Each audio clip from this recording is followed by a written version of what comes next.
Hello guys, आप सभी कैसे हैं। आई होप आप सब ठीक होंगे।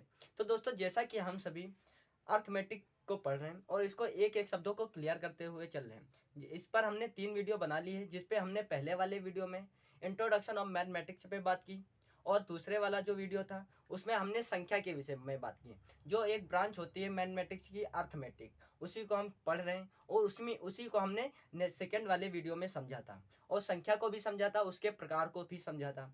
और हमने जो थर्ड वीडियो है, इससे पहले वाला जो वीडियो है, हमने उससे पहले वाले वीडियो में कुछ नियम पढ़े थे, जैसे कि हमारा क्रम विनिमय नियम था, साहचर्य नियम था। इन सभी नियमों को क्लियर किया था। दोस्तों, ये जो हमारे नियम होते हैं ना, ये आपको 9th 10th 11th 12th में मिलेंगे। यदि आप कम्प्लेक्स नंबर, जब 11th का जो एक चैप्टर है कम्प्लेक्स सम्मिश्र संख्याएं चैप्टर है, उसमें आपको मिलेगा, जो कि हमने इससे पहले वाले वीडियो में पढ़ा था नियम कुछ। वो दोस्तों नियम है जो वो आपको पता होना चाहिए। ये आपका क्या है, बेसिक है। दोस्तों, जैसा कि मैंने आपसे कहा भी था कि बेसिक टू बेसिक लेकर चलेंगे, उसी तरह हम बेसिक टू बेसिक लेकर चल रहे हैं। क्योंकि ये दो दोस्तों जो हमने इससे पहले वाले वीडियो में नियम जो पढ़े थे वो आपको मिलेंगे, लेकिन संख्याओं के आधार पर बदल जाएंगे नियम। लेकिन नियम जो हमारे हैं वो वही रहेंगे, उससे कोई फर्क नहीं पड़ेगा। इसलिए आप अभी नियम सीख लेते हैं, जो कि हमने इससे पहले वाले वीडियो में देखा भी था, एक एक शब्दों को क्लियर भी किया था। तो अभी आप सीख लेते हैं तो वहाँ पे आपको अधिक मेहनत नहीं करनी पड़ेगी। यहाँ पे मेहनत कर लेते हैं तो वहाँ पे ज़्यादा मेहनत नहीं करनी पड़ेगी और आसानी से सीख सकते हैं। तो दोस्तों, आज का हमारा टॉपिक है जो वो है संख्या रेखा। संख्या रेखा पे बात करेंगे कि संख्या रेखा आप सुना भी होगा, यदि नहीं पता है तो आज हम इसको एक एक शब्दों को क्लियर करेंगे कि संख्या रेखा क्या होती है, इसका यूज क्या होता है, ये सब हम आज पढ़ेंगे। तो दोस्तों, पेन व कॉपी लेकर तैयार हो जाइए, ये सब पढ़ने के लिए और क्लियर करने के लिए। तो इसी के साथ वीडियो को स्टार्ट करते हैं एक शायरी के साथ कि दोस्तों, दिन दिन होती है, रात रात होती है, कि दिन दिन होती है, रात रात होती है। दोस्तों, जब आती है मेहनत की बात तो क्या दिन होती है, क्या रात होती है। तो इसी के साथ तैयार हो जाइए पढ़ने के लिए। तो दोस्तों, सबसे पहले क्या करेंगे, आज हम पढ़ने वाले हैं संख्या रेखा, जिसे क्या बोलते हैं, नंबर लाइंस बोलते हैं। तो यहाँ पे क्या लिखेंगे, संख्या रेखा। इसे इंग्लिश में क्या बोलते हैं, यदि इंग्लिश की बात करें तो इसे नंबर लाइन बोलते हैं। नंबर लाइन बोलते हैं इसे। अब नंबर लाइन क्या होता है इसको समझते हैं। दोस्तों, ये जो नंबर लाइन होते हैं ये आपको हर जगह मिलेंगे। मैथमेटिक्स का ये बेस है।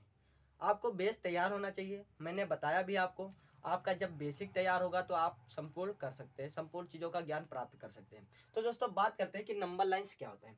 दोस्तों, नंबर लाइंस में क्या होता है, एक लाइन होती है और लाइन में क्या होता है, लाइन में आपकी संख्याएं लिखी होती है, परिमेय संख्याएं। चलो देखते हैं परिमेय संख्याएं क्या होती है। इससे पहले वाले वीडियो में हमने जान लिया था।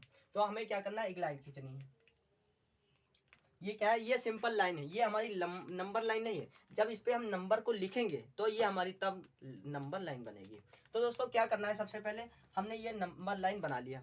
नंबर लाइन में क्या करना है, यहाँ पे जो हमारा बीच में होता है ये वाला पॉइंट, यहाँ पे होता है जीरो। जीरो जहाँ होता है बीच में क्या होता है, बिल्कुल सेंटर पर, बीच में लाइन के सेंटर पे होता है जीरो।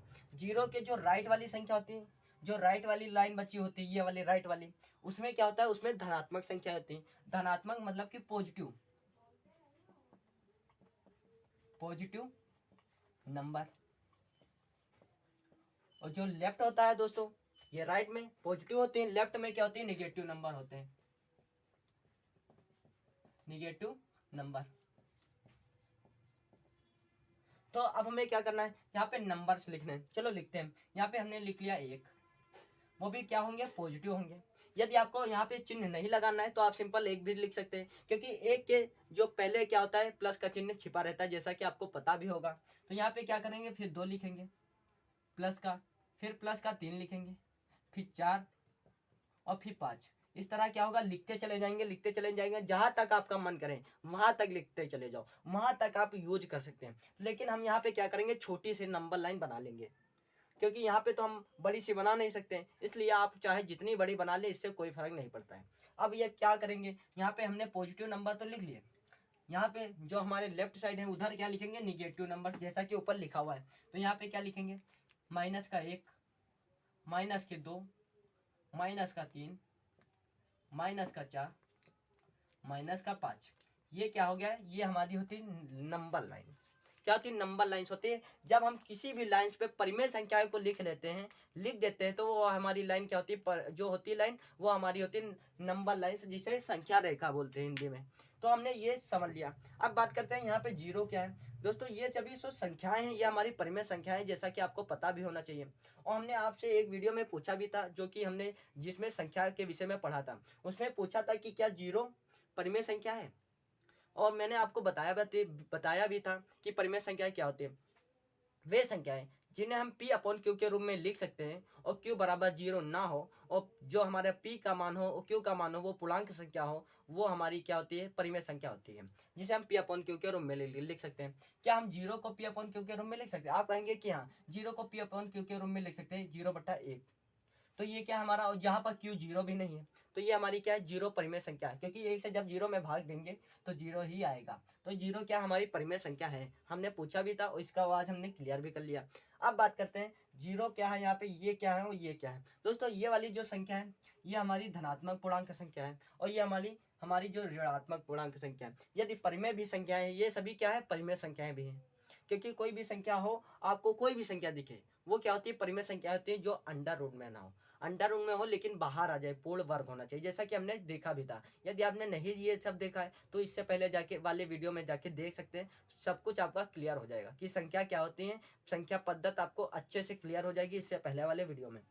अब बात करते हैं दोस्तों, ये हमारा जीरो है ना, अब इसमें जीरो में प्लस का चिन्ह लगेगा कि माइनस का चिन्ह लगेगा, इस पे बात करते हैं। दोस्तों यहाँ पे हमने प्लस का लगाएंगे कि माइनस का चिन्ह लगाएंगे, इस पे बात करते हैं। दोस्तों जैसा कि मान लो आप क्या करते हैं, आप नींबू खाते हैं, नींबू खाया तो वो कैसा होगा, आप कहेंगे कि नींबू तो भाई खट्टा होता है, चलो ठीक है।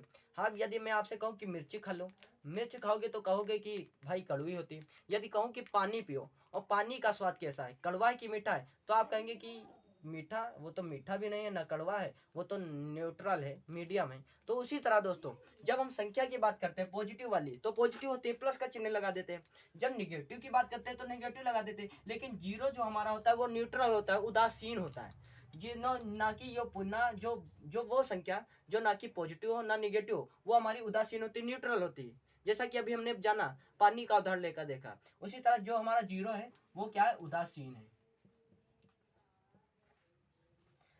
ये हमने समझ लिया, ये हमारी पॉजिटिव संख्या। क्या यहीं तक सीमित है दोस्तों संख्या? नहीं दोस्तों, ये यहाँ तक सीमित नहीं, आपको ये भी पता होना चाहिए, ये संख्याएं अनंत तक जा सकती है, जैसा कि मैंने बताया। और दोस्तों ये संख्याएं जो है, इसके बीच में और भी संख्याएं छिपी रहती हैं। जैसे कि हमने यहाँ पे क्या लिखा है, 0 1 लिखा है। 0 1 के बीच हम क्या लिख सकते हैं, बीचों बीच हम आधा लिख सकते हैं, क्योंकि 0 1 के बीच में क्या आता है, 0 1 के बीच में आता है आधा, तो आधा लिख सकते हैं, 1/2 जिसे कहते हैं। चलो और बात करते हैं। मान लो हम यहाँ की बात करें, 0 1 के बीच की बात, तो 0 1 के बीच में कौन सी संख्या होगी, आधी। 1/2 वो भी किसकी, माइनस की। यदि हम 0 से पहले की बात करें, 0 से पहले की बात करें तो बदल जाएगी संख्या, उससे पहले की बात करें तो भी संख्या बदल जाएगी। इस तरह दोस्तों इसमें 10 लाइन छिपी रहती है, छोटी छोटी 10 लाइनें छिपी रहती हैं। यदि 10 के अलावा क्या नहीं होती, होती है दोस्तों, अनंत तक होती हैं, चाहे तुम जितनी भी छोटी ले लो, लेकिन 10 से छोटी आप नाप नहीं सकते ना, इसलिए मैं बता रहा हूँ कि 10 से भी 10 लाइनें होती, लेकिन अनंत लाइनें छिपी रहती है। इसके नीचे अनंत अनंत 5, जो यहाँ पे यदि बात करें तो यहाँ पे छिपी रहती है 5/3, 6/2, 6 यहाँ पे जैसे कि लिख दे 7, और यहाँ पे इसके अंदर कोई भी संख्या लिख दो, आप कोई भी संख्या भिन्न में लिख दो, वो सारी संख्या इसके बीच में रहती हैं। कोई भी संख्या सभी इसमें में ही आपको मिल जाएंगी। तो आपको पता हो गया होगा कि नंबर लाइन्स क्या होती है। और दोस्तों एक बात और बात कर लेते हैं कि इसमें क्या, यहाँ पे कैसे जानेंगे। आपसे यदि मैं कहूँ, चलो अच्छा एक बात करते हैं कि यदि आपसे मैं कहूँ कि 2 और बताइए कि -5 में से कौन सी संख्या बड़ी है, तो आप कहेंगे कि चलो 2 बड़ी है, क्योंकि 2 संख्या पॉजिटिव की है। चलो अच्छा ठीक है, ये बता दिया हमने। अब यदि बात करें कि -2 और -5 में कौन सी संख्या बड़ी है, तो आप कहेंगे कि यार अब तो दिक्कत होगी, क्योंकि दोस्तों अब आप कहेंगे कि -5 तो बड़ी है, 5 बड़ी है, तो इस तरह चिन्ह लगा देंगे। तो ये यहाँ पे आप गलत कर देते हैं। यदि आपको इस तरह से कोई भी प्रश्न मिले, यदि कहीं भी संख्या फंसे, तो आपको क्या करना है, नंबर लाइन्स का उपयोग करना है। क्या होता है, जब हम 0 वाली संख्या की साइड जाते हैं, राइट साइड बढ़ते हैं, तो संख्या का मान क्या होता है, बढ़ता है। क्या होता है, संख्या का जो मान होता है वो बढ़ता है। जब हम लेफ्ट साइड आते हैं तो घटता है, घटता हुआ क्रम और बढ़ता हुआ क्रम। यदि मैंने आपसे पूछा कि 5 की संख्या बड़ी है कि छोटी है -2 से, तो आपने बताया कि बड़ी है, लेकिन ये गलत होता है, छोटी है। माइनस की 5 जो संख्या है वो छोटी है 2 से। वो कैसे? मैंने जैसा कि आपसे बताया कि नंबर लाइन से आप जान सकते हैं। उधर जाएंगे राइट साइड, संख्या क्या होगी? बढ़ेंगी। लेफ्ट आएंगे तो संख्या क्या होंगी? घटेंगी। चलो देखते हैं। यहाँ पे मैंने क्या पूछा? -5। तो -5 क्या है? लेफ्ट साइड है, लेफ्ट साइड है। और क्या होती है? लेफ्ट साइड घटती है। और यहाँ पे -2 क्या है? राइट साइड है। और राइट साइड क्या है? संख्या बढ़ती है। तो 2 वाली जो संख्या होगी -2 की, वो -5 से क्या होगी? बड़ी होगी। हमने जान लिया। चलो एक और लेते हैं प्रश्न। क्या यहाँ पे -2 और जीरो में आप कैसे जानेंगे? जीरो की बात कर लेते हैं। चलो जीरो में कैसे जानेंगे? अब आप बताइए कि -2 व जीरो में कौन सी संख्या बड़ी है? इसी से बताना है आपको। आपको ज़्यादा दिमाग नहीं लगाना है कि यहाँ पे जीरो है तो जीरो अब हमको परेशान हो रहा है। आपको दोस्तों एक ही नियम का पालन करना है, जैसा कि यहाँ पे लिखा हुआ है। यहाँ पे लेफ्ट साइड वाली संख्या बड़ी होगी, राइट वाली जो राइट वाली होगी वो बड़ी होगी, लेफ्ट वाली छोटी होगी, जैसा कि हमने यहाँ पे बना लिया है। तो हमारी जो होगी जीरो, जीरो क्या है? राइट साइड है, वो क्या होगी? बड़ी हो जाएगी और लेफ्ट वाली छोटी हो जाएगी। तो ये हमारी क्या होती है दोस्तों? संख्या पद्धत होती है। जो हमारी संख्या पद्धत हमने पढ़ा था, ये हमारी होती है नंबर लाइन्स, संख्या रेखा। तो आपको क्लियर हो गया होगा कि संख्या रेखा क्या होती है दोस्तों। इस तरह से हमारी संख्या की रेखा होती है। और संख्या रेखा में सभी मान रखे जाते हैं। ये सभी परिमेय संख्याएं होती हैं। इधर धनात्मक पूर्णांक की संख्या, इधर ऋणात्मक पूर्णांक की संख्या, बीच में जीरो होता है। जीरो क्या होता है? उदासीन होता है। और संख्या किस तरह से जानेंगे कौन सी संख्या बड़ी है, ये सब आप जान सकते हैं। तो दोस्तों आपको क्लियर हो गया होगा कि संख्या रेखा क्या होता है। तो इसी के साथ वीडियो को एंड करते हैं। यदि आपको यह वीडियो अच्छा लगा है तो चैनल को सब्सक्राइब कीजिए, लाइक कीजिए, शेयर कीजिए। तब तक के लिए जय हिंद, जय भारत।